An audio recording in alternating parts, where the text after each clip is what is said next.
Every parent has bought something for their baby's brain.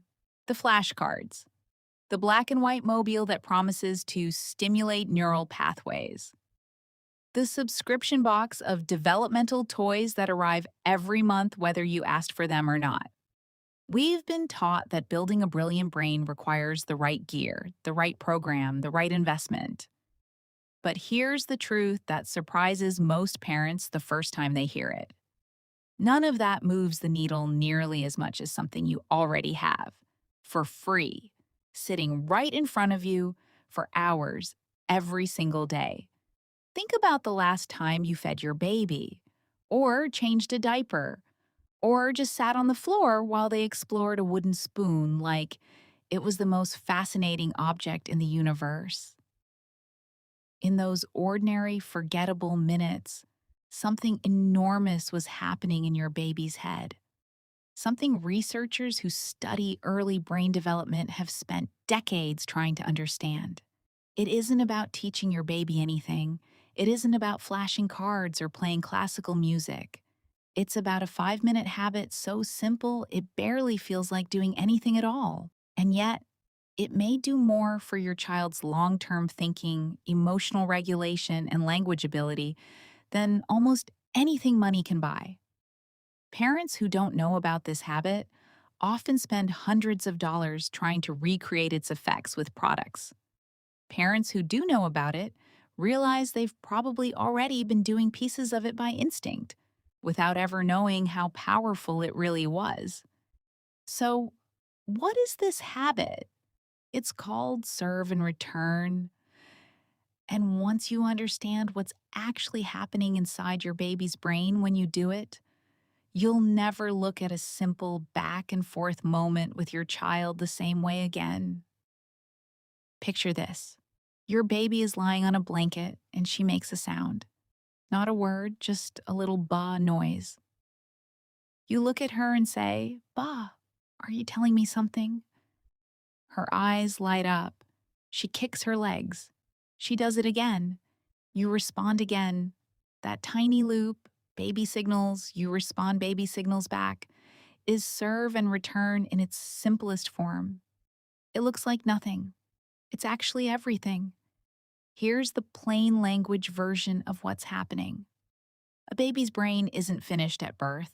It's still under construction, building millions of neural connections every single day, especially in the first few years of life.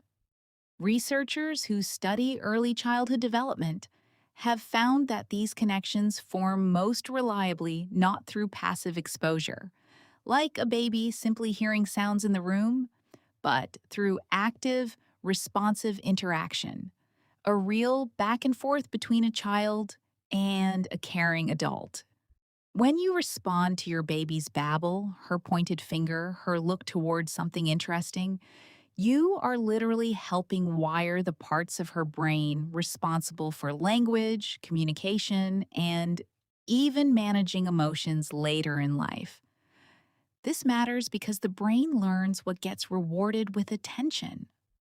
When a baby reaches for a toy and someone notices and responds, "Oh, you want the red one," she learns that her signals matter, that the world responds to her, that communication works.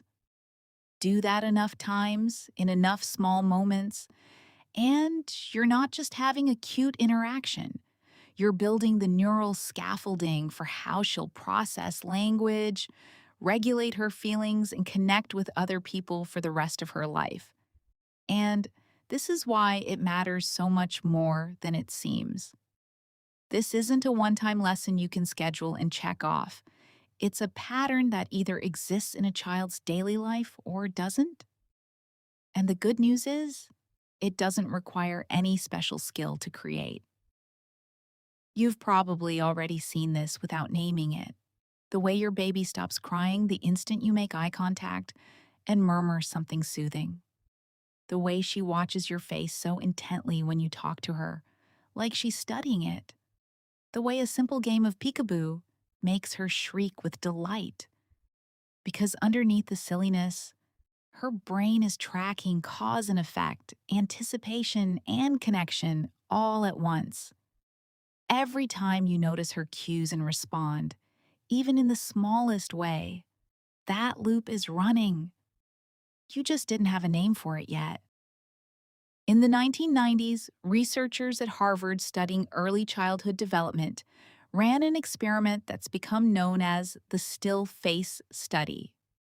A mother would sit with her baby, playing normally, smiling, responding, following her baby's lead.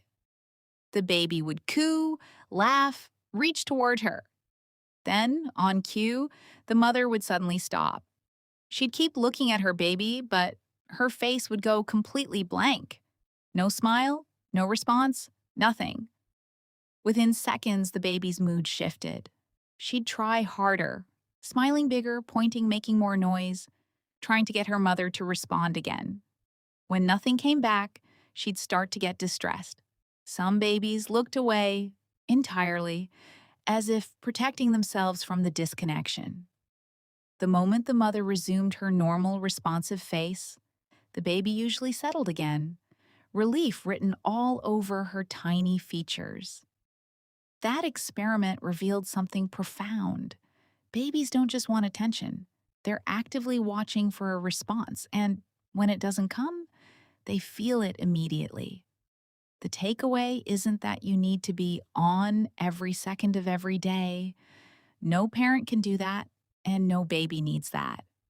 The takeaway is that the response itself, even a small one, is what tells a baby's brain, you are seen, you are heard, this works. So here's how to build this into your day in 3 gentle steps. Step 1, notice the serve. Before you can respond, you have to catch the signal, a glance, a sound, a pointed finger, a frustrated grunt. You might say out loud, I see you looking at that, just to train yourself to notice.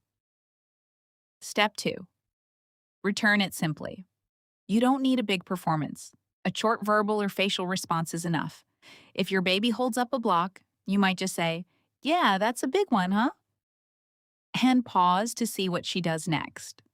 Step 3, follow, don't lead. Let your baby's interest guide the moment instead of redirecting her to something you think she should focus on. If she's fascinated by the dog outside the window, join her there instead of pulling her toward a toy. That small act of following tells her brain that her curiosity is worth paying attention to. None of this requires a schedule, a class, or a single dollar. It requires noticing. And a 5-minute stretch of true back and forth, done consistently, can do more for your baby's developing brain than almost anything else you could buy. There's a whole industry built around convincing parents that a smarter baby requires a bigger investment. Baby Genius programs, subscription flashcard decks, screens that promise to teach sign language or a second tongue before your child can even walk. Some of these things aren't harmful, but none of them can do what a few minutes of real, responsive attention does. Because a screen doesn't notice when your baby reaches toward it, and a flashcard doesn't light up with a soft, delighted laugh when your baby babbles back at it. Connection is the ingredient. Everything else is packaging. Think back to that little "bah" sound on the blanket. That baby kicking her legs, waiting to see if you'll respond again. She isn't asking for a program. She isn't asking for the perfect toy. She's asking in the only language she has, are you there? Does this matter? And every time you answer her, with a look, a word, a smile, you're doing exactly what her growing brain needs most. If you've ever worried you're not doing enough, here's the truth. You probably already are. The peekaboo game, the silly voices, the way you can't help but respond when she reaches for you. You've been building her brain in the most important way possible, one small back and forth at a time, probably without ever knowing it had a name. So, the next time she serves, a look, a sound, a little reach, take 5 minutes, return it. That's the whole secret. Connection is the curriculum. If this changed the way you think about the little moments with your baby, hit subscribe. There's a lot more where this came from, all about raising a strong, secure, thriving kid without needing to spend a fortune to do it.